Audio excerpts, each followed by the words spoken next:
بڑا دلچسپ موضوع ہے، اور مختصر وقت میں اس پر اس کے پس منظر اور موجودہ جو صورتحال ہے اس پر بات کرنا یقیناً بڑا مشکل ہو جائے گا، اس کو سمیٹنا۔ بہتر میں کوشش کروں گا۔ دو باتیں جو میرے احباب نے یہاں کہی ہیں، میں چاہوں گا میں اس پہ ذرا بات کرنے کی کوشش، کیونکہ مصنفین اور شاعروں اور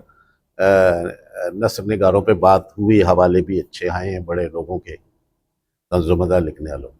ایک تو جو سوال اٹھایا گیا جناب طارق جمیل صاحب کی جانب سے، طنز و مزاح میں فرق کیا ہے، اس پر بات ہوئی، اور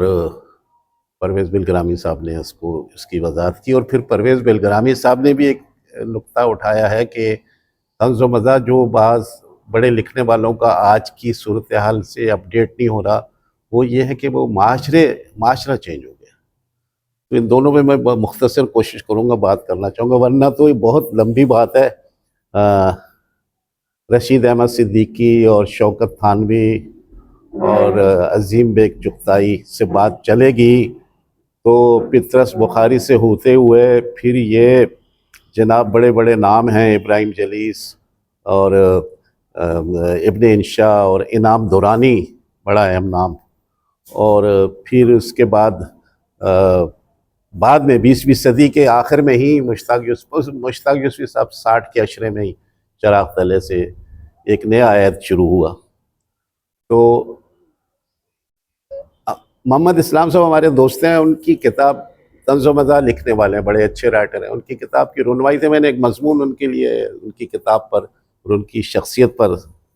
لکھا تھا، اور وہاں تقریب میں پڑھنے کا موقع ملا۔ تو میں نے اپنے مختصر مطالعے میں جو دیکھا ہے کہ ایک عہد طنز و مزاح کا پطرس بخاری پہ ختم ہوتا ہے،